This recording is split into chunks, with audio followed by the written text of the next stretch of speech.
Panglima TNI Jenderal Agus Subianto merotasi 300 perwira tinggi melalui surat keputusan tertanggal 6 Desember 2024. Rotasi terbanyak di tubuh TNI AD dengan total 143 jenderal, TNI Angkatan Laut 92 jenderal, dan TNI Angkatan Udara 65 jenderal. 4 jabatan strategis mulai dari Pangkogap Wilhan, Pangkostrat, dan Pas Pampres dan Kepala Badan Siber dan Sandi Negara ikut dirotasi.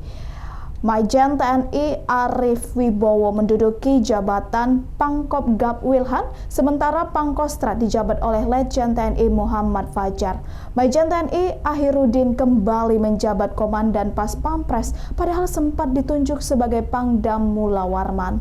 Letjen TNI Nugroho Sulistyo Budi ditunjuk sebagai Kepala Badan Siber dan Sandi Negara. Sebelumnya ia menjabat Inspektur Utama di Badan Intelijen Negara. Rotasi ratusan jenderal ini menjadi mutasi terbesar TNI di awal pemerintahan Presiden Prabowo Subianto. Banyak pihak menyebut kebijakan ini sebagai langkah Prabowo menempatkan orang kepercayaannya di posisi strategis. Ikuti terus berita menarik lainnya. Jangan lupa like dan share seluruh akun Tribun Medan. Para pati ini bakal menempati jabatan strategis diantaranya Pangkostrat, Panglima Komando Gabungan Wilayah Pertahanan atau Pangkogap Wilhan, hingga Komandan Pasukan Pengamanan Presiden atau Danpas Pampres. Nah, ada apa di balik mutasi ini?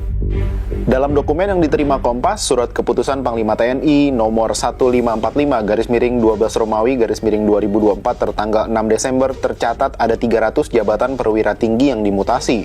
Surat tersebut telah dikonfirmasi ke Kepala Pusat Penerangan TNI Senin 9 Desember.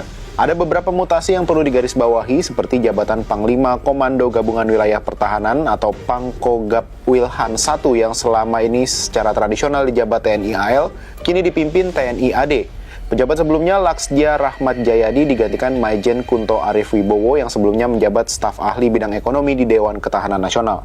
Yang juga menarik adalah posisi Komandan Pasukan Pengamanan Presiden atau Danpas Pampres. Jika sebelumnya dalam skep Panglima TNI nomor 1264/10 Romawi /2024, Panglima TNI memberikan promosi jabatan kepada Danpas Pampres saat itu Majen Ahirudin sebagai Pangdam Mula Warman. Kini Majen Ahirudin comeback mengisi posisi Danpas Pampres.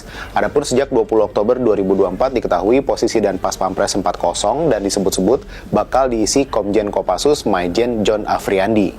Ada juga mutasi signifikan di tubuh Badan Intelijen Negara yang kini dikepalai Muhammad Herindra. Ia sebelumnya adalah Wakil Menteri Pertahanan.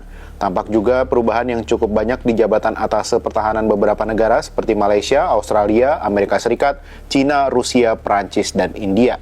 Konsultan Pertahanan di PT Semar Sentinel, Alman Helfas Ali, menyoroti jabatan Pangkogap Wilhan 1 yang selama ini dipegang TNI AL menjadi dipegang TNI AD. Sementara persepsi ancaman wilayah tersebut didominasi oleh berbagai masalah di Laut Cina Selatan. Hal ini digarisbawahi Alman karena tidak sejalan dengan kebiasaan selama ini dalam menyikapi perkembangan geostrategi. Sementara itu terkait mutasi jabatan di BIN, Alman menganggap hal ini adalah suatu kewajaran mengingat Kepala BIN baru saja menjabat. Dengan latar belakang di Kementerian Pertahanan dan Kopassus, bisa diperkirakan akan ada mutasi-mutasi untuk menguatkan BIN di bawah kepemimpinan kepala yang baru. Download Tribun X sekarang, menghadirkan lokal menjadi Indonesia.